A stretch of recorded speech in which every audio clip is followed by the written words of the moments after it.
ज्ञानवर्धक कहानी फारसी लोक कथा आदतें ही हमारी पहचान बन जाती है। शिक्षाप्रद कहानियाँ। एक मनुष्य की परवरिश का पता उसकी आदतों से ही चल जाता है।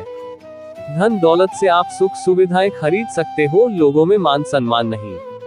आपकी आदतें ही आपकी सच्चाई बताने के लिए काफी है। एक राजा के दरबार में एक अनजान व्यक्ति नौकरी की तलाश में आया। राजा ने उससे उसकी योग्यता पूछी तो उसने कहा, फकीर हूँ। फारसी भाषा में सियासी उसे कहते हैं जो अपनी बुद्धि और ज्ञान से किसी भी समस्या को आसानी से सुलझा सकता है। राजा के दरबार में सियासतदानों की कमी न थी, लेकिन राजा उसके आत्मविश्वास से बहुत प्रभावित हुआ और उसे घोड़ों के तबेलों का प्रमुख नियुक्त किया। कुछ दिनों बाद राजा के मन में ये विचार आया कि अपने तबेले में सबसे महंगे घोड़े के बारे में जानकारी हासिल की जाए। इसी उद्देश्य से राजा ने तबेले के प्रमुख अध्यक्ष को बुलाया और उससे घोड़े के बारे में पूछा। तब उस व्यक्ति ने जवाब दिया, महाराज ये घोड़ा नस्ली नहीं है। महाराज ये सुनकर हैरान हुआ। उसने उस आदमी को बुलाया जिसे वह घोड़ा लिया गया था। उसने बताया कि घोड़ा तो नस्ली है, लेकिन जब ये पैदा हुआ था तो इसकी मां मर गई और इसका पालन पोषण गाय का दूध पीकर हुआ है। राजा ने तबेले के अध्यक्ष से पूछा कि उसे इस बात का पता कैसे चला। तब उसने जवाब दिया, ये घोड़ा जब घास खाता है तो गायों की तरह सर नीचे करके ही खाता है, जबकि नस्ली घोड़े जब भी घास खाते हैं तो वो घास मुंह में दबा लेने के बाद सर उठा लेते हैं और फिर खाते हैं। राजा उसकी अक्लमंदी से बहुत खुश हुआ और इनाम के तौर पर उसके घर अनाज, घी और बहुत सी खाने की चीजें भिजवाई। इतना ही नहीं, उसे अपनी बेगम की देख रेख के लिए महल में तैनात कर दिया।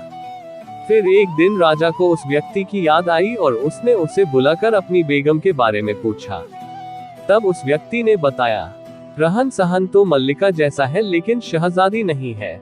इतना सुनकर बादशाह के पैरों तले जमीन खिसक गई। उसका सर चकरा गया। उसे कुछ समझ नहीं आ रहा था। वो हकीकत जानना चाहता था, इसलिए उसने अपनी सास को बुलाने का हुक्म दिया। अगले दिन उसकी सास राजा के पास पहुंची तो राजा ने उसे सब कुछ बताया और सच बताने को कहा। तब सास सच बताने लगी, आपके पिता ने हमारी बेटी के जन्म लेने पर उसका हाथ आपके लिए मांग लिया था, लेकिन कुछ दिनों बाद हमारी बेटी मर गई।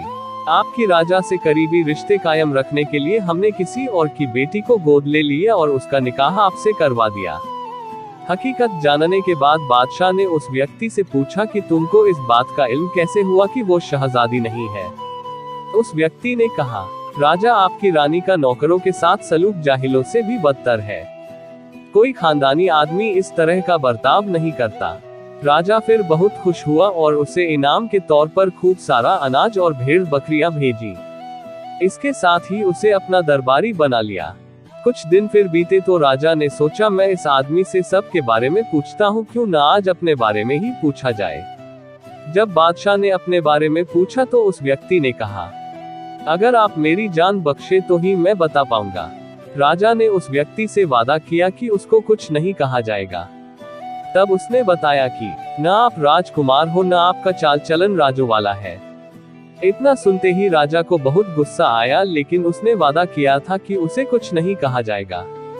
लेकिन इस बार फिर से हकीकत जानने के लिए उसने अपनी माँ को बुलवाया और उसे सच बताने को कहा। उसकी माँ ने बताना शुरू किया, तुम हमारी औलाद नहीं हो, हमें एक चरवाहे से तुम्हें गोद लिया था। राजा ने उस व्यक्ति को बुलाया और एक बार फिर पूछा कि तुम्हें इस बात का ज्ञान कैसे हुआ।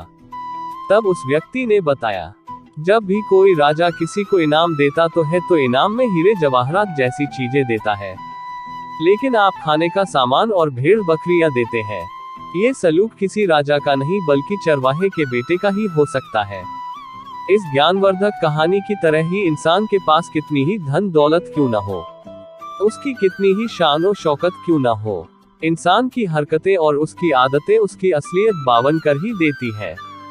यदि आप चाहते हैं कि आपकी शख्सियत सबके सामने अच्छी बने तो अपनी आदतें बदलिए और सबके साथ सही ढंग से व्यवहार कीजिए।